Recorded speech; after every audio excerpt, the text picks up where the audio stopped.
En la penumbra de la cocina, la niña de manos callosas comía las sobras frías de la cena, de pie para que no la vieran sentada. Miraba por la ventana la casa principal, un palacio de luces y risas del que jamás formaría parte.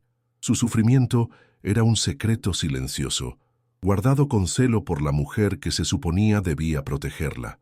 El olor del asado que había ayudado a preparar aún flotaba en el aire, pero su estómago se contentaba con pan duro y los restos de un caldo aguado.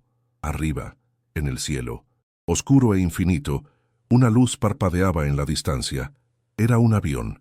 Ella no lo sabía, pero al otro lado del océano, el único hombre que podía salvarla ya había despegado, trayendo el destino de vuelta a casa. Esa niña era Sofía, un alma de 9 años con ojos que reflejaban la tristeza de toda una vida. Sus padres, los leales y queridos administradores de la vasta finca Almeidas, murieron en un trágico accidente automovilístico años atrás, dejándola huérfana en un mundo que de repente se volvió frío y hostil. Desde entonces había quedado bajo la protección de doña Elvira, la tía del heredero de la familia. Pero ese arreglo no la protegía, solo la envolvía en una prisión dorada. Sofía se transformó sutilmente en una sirvienta, una sombra que se movía por la propiedad, cuya presencia solo se toleraba mientras fuera útil. Era la heredera del silencio, una niña cuya risa había sido olvidada. En medio de la desolación de sus días, Sofía se aferraba a un único y luminoso recuerdo, el tesoro de su infancia perdida. Era el recuerdo de un joven, Ricardo, el hijo de los jefes. Antes de partir a estudiar al extranjero, él era el único que la veía de verdad. Le llevaba dulces a escondidas de la cocina, le contaba historias del mundo más allá de las cercas de la granja y la trataba no como la hija de los empleados, sino como una amiga. El recuerdo de su sonrisa y su cariño era el amuleto que guardaba en su corazón, la prueba de que la bondad existía y la secreta esperanza de que algún día él regresara para iluminar de nuevo su gris mundo. La rutina de Sofía era un ciclo interminable de trabajo y soledad, una cruel antítesis de lo que debería ser la infancia. Se despertaba antes del amanecer para ayudar a cuidar los jardines, pasaba las tardes limpiando los establos y las noches sirviendo cenas que jamás probaría. Su ropa era vieja y remendada, restos de las hijas de otros empleados, y sus pies descalzos conocían cada piedra y espina de la propiedad. Doña Elvira ignoraba cuidadosamente su existencia, salvo cuando era necesario reprenderla por algún error imaginario. Era una planta que crecía a la sombra, aprendiendo a sobrevivir con un mínimo de luz y cariño. Doña Elvira, la tía del millonario, era la personificación de la codicia y el resentimiento. Amargada por haber vivido a la sombra de su difunto hermano, el patriarca Almeida veía la granja no como un legado que cuidar, sino como un premio consuelo que explotar. Con su sobrino Ricardo en el extranjero, tomó el control, desviando fondos para cubrir sus propios lujos y dejando que la propiedad languideciera. Sofía era el blanco perfecto para sus frustraciones. La niña indefensa era una carga, pero también un recordatorio constante de la generosidad de su hermano. La misma generosidad que él mostraba hacia los padres de Sofía y que Elvira tanto despreciaba. Maltratar a la niña era su venganza silenciosa contra un hombre al que nunca pudo superar. Ahora, tras una década de ausencia, Ricardo regresaba. La noticia de su regreso cayó sobre la granja como una piedra en un lago en calma, creando oleadas de ansiedad que solo Sofía y Elvira podían sentir. Para Elvira, era una amenaza para su reinado de abandono y corrupción. Para Sofía, era una peligrosa chispa de esperanza, algo que apenas se atrevía a sentir. El amable joven de sus recuerdos era ahora un poderoso hombre de negocios, moldeado por un mundo que ella desconocía. ¿La recordaría? ¿O la pasaría por alto como todos los demás, ciego a la chica invisible que vivía a la sombra de su imperio? El avión cruzó el cielo como un rayo, y con él, la promesa de un ajuste de cuentas. El regreso de Ricardo a la granja fue un shock. El hombre que bajó del lujoso auto no era el joven idealista que se había ido, sino un poderoso empresario con una mirada aguda que lo evaluaba todo. Y lo que vio le disgustó profundamente. La propiedad, que en sus recuerdos era un oasis de prosperidad y belleza, ahora lucía deteriorada. La pintura de la casa principal se estaba descascarando. Las cercas que se extendían a lo largo de los campos estaban descolgadas, y el ganado parecía más delgado. Se respiraba un aire de abandono, una clara señal de que, en su ausencia, el alma del lugar había sido descuidada. Esto no era un regreso a casa, era la llegada a un paisaje de decadencia. El verdadero golpe, sin embargo, llegó en forma de una niña pequeña y asustada. La vio cerca de los establos, cargando un cubo de agua que parecía demasiado pesado para su frágil figura.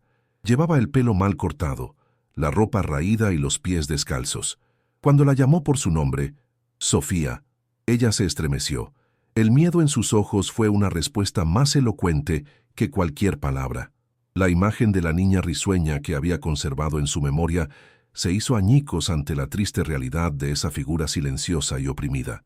No comprendió la transformación, pero la disonancia entre el pasado y el presente despertó en él una alarma, un instinto de que algo andaba terriblemente mal. Doña Elvira lo recibió con una actuación digna de una gran actriz. Con fuertes abrazos y lágrimas de cocodrilo, lamentó la muerte de su hermano, las dificultades de manejar la granja sola y el peso de sus responsabilidades. Cuando Ricardo en voz baja preguntó por Sofía, Elvira suspiró dramáticamente. «Ay, mi sobrino, qué situación tan triste», dijo. «La niña nunca se recuperó de la muerte de sus padres. Es una niña difícil, retraída, y no le gusta el cariño. Hago todo lo posible. Le doy techo y comida, pero ella prefiere la compañía de los animales». La mentira fue hábil, presentándola como una santa sufriente y a Sofía como una causa perdida e ingrata. A pesar de su convincente actuación, la desconfianza ya se había sembrado en el corazón de Ricardo. Tras pasar la última década negociando con los hombres más astutos del mundo, aprendió a leer entre líneas, a detectar las pequeñas grietas en una fachada. Empezó a observar. Se dio cuenta de que, durante las comidas, Sofía nunca se sentaba a la mesa con ellos, comiendo a toda prisa en la cocina. Notó que, cuando hablaba con la chica, sus ojos siempre buscaban los de Elvira, como pidiendo permiso para respirar. Eran detalles sutiles, pero juntos formaban un inquietante patrón de miedo y control que contradecía la historia de su tía. La investigación silenciosa de Ricardo se profundizó. Empezó a hablar con los empleados mayores, hombres leales a su padre, que conocían la historia de la granja y de Sofía. Sus preguntas eran casuales, disfrazadas de curiosidad por los viejos tiempos, pero notó la vacilación en sus respuestas, el miedo en sus miradas. La lealtad a Elvira era frágil, pero el miedo a su poder era fuerte. Al mismo tiempo, comenzó a analizar los libros de contabilidad de la finca. No tardó mucho en encontrar lo que buscaba: grandes retiros, gastos personales exorbitantes, disfrazados de gastos de mantenimiento. El descuido no era solo emocional, era un robo sistemático. El punto de quiebre emocional llegó cuando, con el pretexto de comprobar si había alguna fuga, pidió ver la habitación de Sofía. Lo que encontró lo dejó horrorizado y con náuseas. Mientras que las habitaciones de invitados se mantenían en un lujo impecable, la de Sofía era un cubículo húmedo y mohoso en el área de servicio. Una cama de hierro oxidada con un colchón delgado, una caja de madera como mesita de noche, y sin juguetes, sin libros, sin rastro de infancia. Era la celda de Minnemisentuen, un preso, no la habitación de una niña. La crueldad de su tía se reveló en su forma más pura. No era solo malicia, era la aniquilación deliberada del alma de una niña. El descubrimiento de la habitación de Sofía es desgarrador. Ahora que Ricardo conoce la crueldad de su tía, ¿qué crees que debería hacer para obtener la prueba definitiva y buscar justicia? Con el descubrimiento de la habitación, las sospechas de Ricardo se transformaron en una fría y furiosa certeza. Su tía no era solo una administradora incompetente, era un monstruo. Ahora comprendía la profundidad de su depravación, pero sabía que una simple confrontación no sería suficiente. Elvira era una mentirosa experta y sin duda se haría la víctima. Necesitaba pruebas definitivas, un arma que la desenmascarara tan completamente que no pudiera negarlo ni eludir las consecuencias. Decidido a encontrar estas pruebas y hacer justicia, se dirigió al único lugar que aún guardaba los secretos de su padre, la antigua oficina, intacta desde su muerte. La antigua oficina de su padre era exactamente como la recordaba, un santuario polvoriento de recuerdos y secretos. El olor a cuero y papel viejo flotaba en el aire. Ricardo no buscaba libros de contabilidad, buscaba algo más profundo, el alma de su padre, una prueba que trascendía los números. Recorrió la habitación con la mirada hasta que sus ojos se posaron en un gran óleo de la granja en sus días de gloria. Un recuerdo de infancia, una vaga conversación con su padre sobre tesoros ocultos a simple vista, lo asaltó. Impulsado por puro instinto, retiró el pesado cuadro de la pared, revelando lo que su corazón ya sabía que estaría allí, la puerta de acero de una caja fuerte empotrada. Con manos temblorosas de anticipación, giró la combinación que, por algún milagro, aún estaba grabada en su memoria. La puerta de la caja fuerte se abrió con un suave clic. Dentro estaban las joyas y las escrituras de propiedad de su madre, pero en el fondo, separado de todo lo demás, había un sobre grueso y amarillento. Su nombre estaba escrito a mano en el anverso, con la inconfundible caligrafía de su padre. Con el corazón latiendo con fuerza, rompió el sello. Era una carta, fechada apenas unas semanas antes del accidente que lo mató. Las palabras de su padre parecieron saltar de la página, una última conversación a través del velo del tiempo, llena de amor, pero también de una preocupación acuciante. El contenido de la carta fue una revelación devastadora. En ella, su padre expresaba su inmenso cariño por Sofía y su dolor por la pérdida de sus padres, a quienes consideraba familia. Luego detalló, de forma clara e inequívoca, sus últimos deseos. Había establecido un importante fondo fiduciario, a nombre de Sofía, destinado a asegurar su educación en las mejores escuelas, su bienestar y su futuro. Y lo más importante, dejó la instrucción explícita de que la niña debía ser criada no como una persona dependiente, sino como si fuera su nieta. La carta no era solo un testimonio de amor, era la prueba irrefutable de un crimen, un mapa para encontrar un tesoro robado. Ricardo por fin tiene la prueba que necesitaba. ¿Cómo creen que debería usar esta carta para desenmascarar a su tía delante de todos? Dejen sus sugerencias de venganza en los comentarios.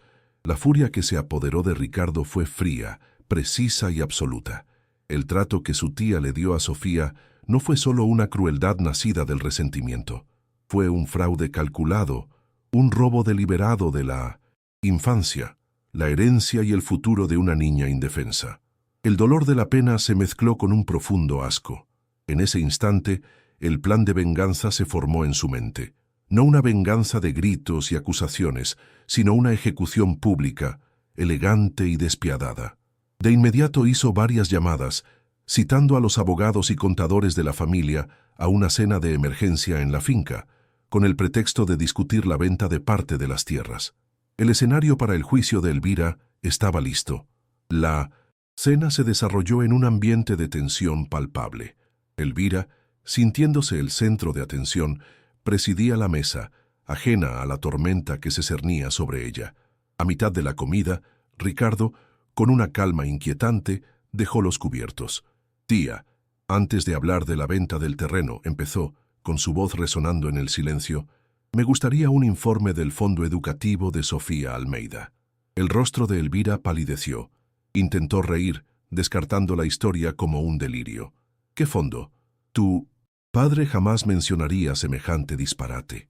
Con un movimiento lento, Ricardo deslizó la carta de su padre por la mesa de Palisandro.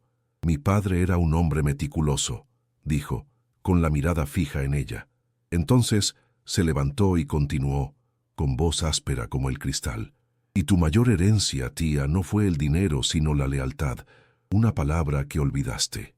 Dejando a los invitados en un silencio estupefacto, se dirigió a la puerta de la cocina y regresó con la pequeña y temblorosa mano de Sofía.